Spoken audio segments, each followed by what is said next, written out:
अखिलेश सरकार के कद्दावर मंत्री रहे गायत्री प्रजापति सरकार के षड्यंत्र का शिकार हुए तो योगी सरकार एक के बाद एक मुकदमे में उलझाती चली गई। गायत्री प्रजापति भांड मीडिया के निशाने पर भी खूब रहे।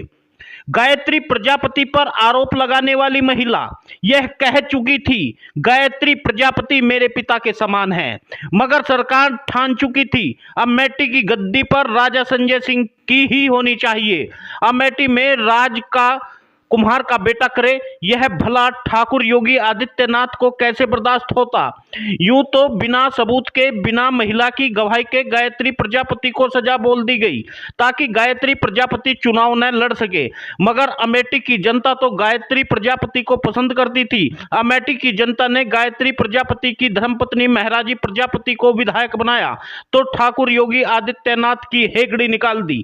बात यहीं पर खत्म नहीं हुई। सरकार की समझ में यह आ गया अब इन्हें रोकना मुमकिन नहीं है, लेकिन यदि किसी को रोकना है तो आर्थिक व्यवस्था से उसकी कमर तोड़ दी जाए। हुआ भी यही। गायत्री प्रजापति की संपत्ति को भाजपा सरकार ने नीलाम करना शुरू कर दिया। उत्तर प्रदेश में विधायक बनेगा तो सवर्ण समाज का, यदि पिछड़े समाज का बनेगा ठाकुर ब्राह्मण को रोज सलाम ठोकनी होगी या उनके अंगूठे के नीचे काम करना होगा।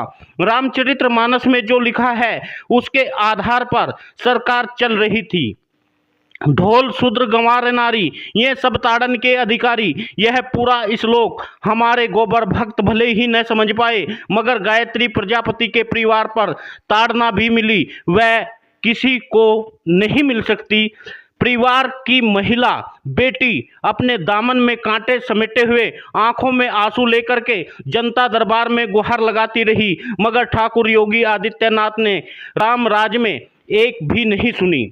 जातिवाद का यह आलम था। भारतीय जनता पार्टी की आईटी सेल भांड मीडिया बहन बेटियों की आंसुओं का मजाक बना रही थी। वहीं पर यह प्रताड़ना जेल में बंद गायत्री प्रजापति भी सहन कर रहे थे। भांड मीडिया जनता की नजर में गायत्री प्रजापति को दहशतगर्द और दहशतगर्द राजा को देवता साबित करने में लगे हुए थे। यानी रामचरितमानस में जो लिखा गया है एक एक वाक्य पूरे उत्तर प्रदेश में लागू किया जा रहा था। यह रामचरितमानस का एक श्लोक जो आप भी सुन लीजिए। जे बरनाधाम तेल कुम्हारा, सब पंच किरात कोल कलवारा। यदि अभी भी नहीं समझे तो फिर समझ भी ले। कुम्हार, किरात, कोल, भील ये नीच जाति है, इनके धन को नष्ट कर देना चाहिए। यह धन रखने योग्य नहीं होते। यदि कुम्हार जाति पर अत्याचार भाजपा सरकार में होता है, यह बात किसी से छिपी नहीं है। गायत्री प्रजापति लगातार प्रताड़ना के शिकार हुए। गायत्री प्रजापति पर लगातार अत्याचार होता रहा, मगर हमारे समाज के गोबर भक्त गाली खाकर, जूते खाकर कुछ भी नहीं बोल पाते। गायत्री प्रजापति को सजा चलते बेटी की शादी के लिए जमानत तो मिल गई। अमेठी की जनता मिलने के लिए दौड़ पड़ी अपने प्रिय नेता से। यह नज़ारा देखकर राजा संजय सिंह मन ही मन तिलमिला रहे थे, मगर बाबा साहब भीमराव अंबेडकर के लिखे हुए संविधान ने उनके हाथ बांध दिए, वरना उनका बस चले तो काट का कोल्हू में पिटवाने की सजा दे दे।